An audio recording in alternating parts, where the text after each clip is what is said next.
Nasabi ko kila Norma ng tungkol sa namayapang asawa ni Sir Gani. Gusto namin na makabawi kahit konti sa mga naitulong niya sa amin. Kaya nagdesisyon kami na ang mga ngalap ng kwento tungkol sa asawa niya.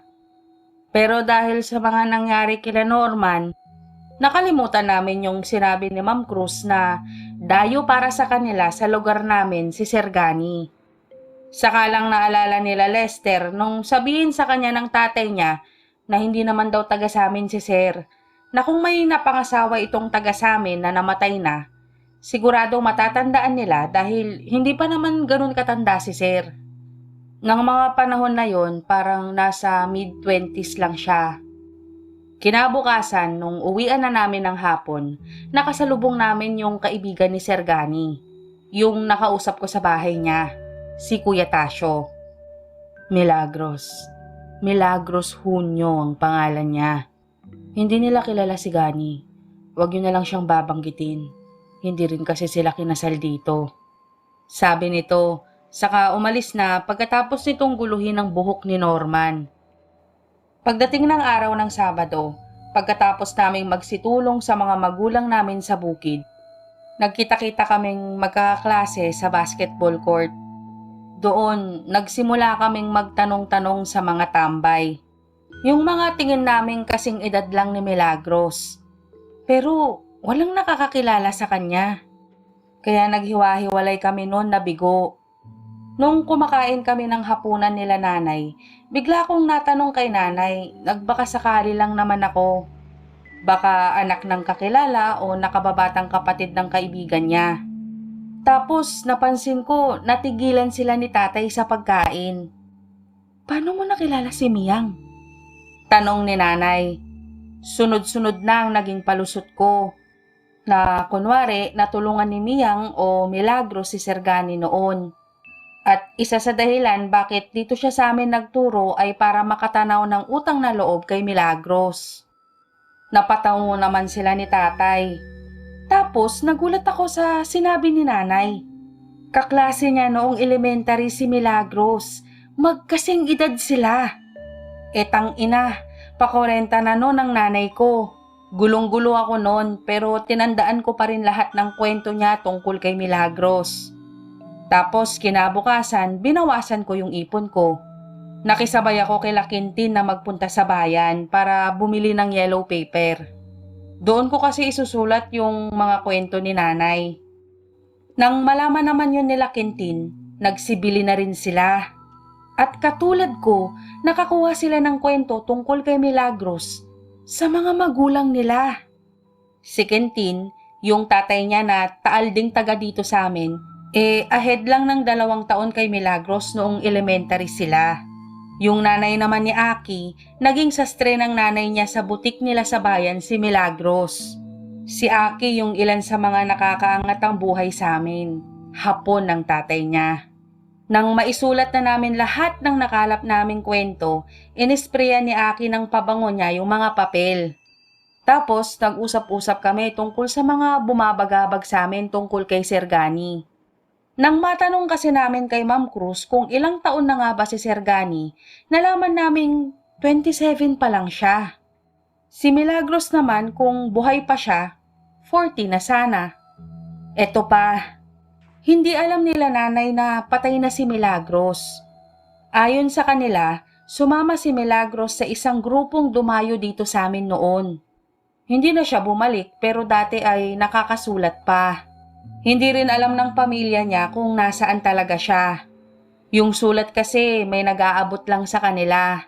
Hindi rin sila makasulat pabalik dahil nga wala namang address yung sobre.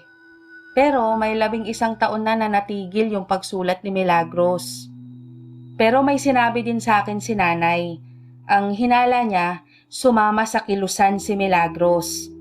Katulad ng kuya nito na pinalad na makatapak sa kolehiyo.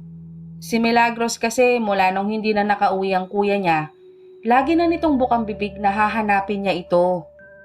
Hinala rin ni nanay, mga miyembro ng kilusan yung grupong dumayo dito noon. Sa tulong ng nanay ni Aki, nakausap namin ang nanay ni Milagros. Alam kong wala na siya. Sa huling sulat niya sa akin, sinabi niyang may cancer siya at hindi na magagamot pa. Nalungkot ako noon. Bunso ko siya at nag-iisa pang babae. Pero alam ko, dama ko, na naging masaya siya sa piling ng asawa niya. Sayang lang at hindi ako nakadalo sa kasal nila pero meron ako nito. Pinakita niya sa amin ang nakatuping picture na nasa bulsa ng duster niya. Laglag ang panga naming lahat nang makita kung sinong nandun. Si Sergani at isang babae na parang kasing taon niya lang. Nang makita ko siya sa palengke nung nakaraang taon, alam kong siya ang asawa ni Miyang. Uso sa bundok ang mga tulad nila. Pero kung hindi natakot ang anak ko sa kanya, bakit ako matatakot? Alam kong mahal siya ng anak ko. At kung minahal ni Miyang ang katulad ng maestro nyo, ibig sabihin nun may mabuti siyang puso. Tao man siya o hindi. Nang maibigay namin kay Sergani yung mga sulat, hinintay naming magbasa siya kahit isa. Kasi gusto naming magtanong sa kanya. Kaya lang pagkabasa niya nung isa, akala namin magiging okay lang kasi sa una nakangiti pa siya. Tumatawa pa nga ng mahina. Pero maya-maya umiiyak na. Hanggang sa pumasok na siya sa nag-iisang kwarto sa bahay niya at rinig na rinig namin ang pagpalahaw niya. Tapos may pumasok na 3 lalaki sa may kusina. Yung isa si Kuya Tasyo. Tapos si Norman naturo yung isa. Yun naman daw yung nagturo sa kanila ng gagawin at sasabihin tungkol kila Kuya Oliver. Hala kayo, pinaiyak niyo si Gani. Sabi ni Kuya Tasyo, tapos tumawa yung dalawa niyang kasama.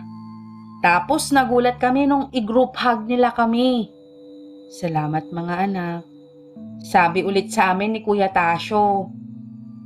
Pagkatapos nun, naging mapayapa na ang buong school year. Si Sergani ang kumumbinsi sa school na magkaroon ng JS Prom. Para daw ma-enjoy namin ng todo ang high school life. Nung una, ayaw pa nung principal dahil nga walang budget at alam naman namin yon. Pero nang banggitin namin yon sa kanya-kanya naming mga magulang, mas na-excite pa sila sa amin kasi nga hindi nila naranasan at ang gusto nila maranasan namin ang JS Prom. Nagsipunta silang school para mag-demand ng meeting. At yun ata ang first ever PTA meeting na nangyari sa school. Sa huli, pumayag din yung principal. Mangiyak-ngiyak din siya. Sabi niya yung pangarap niya matutupad sa amin. Tulong-tulong lahat nun. Teacher, magulang, sanib puwersa. Solicit dito, solicit doon. Pero muntikan pa silang mawalan ng pag-asa. Kasi kulang talaga yung naipong pera. Pero ang superhero ng Trinara, hindi kami binigo. Sabi ni Sir, may mga kaibigan siyang nag-donate. Sagot na mula sound system, invitation, pagkain para sa lahat at pati yung photographer. Pati nga mga isusuot naming lahat hanggang sa hair and makeup libre.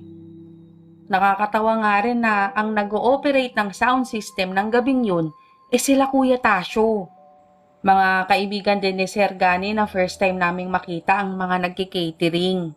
Hindi kami natakot na baka aswang din sila. Bakit kami matatakot kung sakali? Si Sir naman ang dahilan kung bakit na-enjoy naming tunay ang high school life. At kahit hindi man niya aminin, alam namin na kaya nagkaroon ng scholarship yung iba sa amin dahil sa kanya. Alam na rin namin na hindi siya ordinaryong tao, sila ni Kuya Tasyo. Hindi pa nga lang namin sigurado kung aswang nga ba sila. Lumipas pa ang 15 taon bago namin napatunayang magkakaibigan na ang teacher namin sa MAPE ay isang aswang.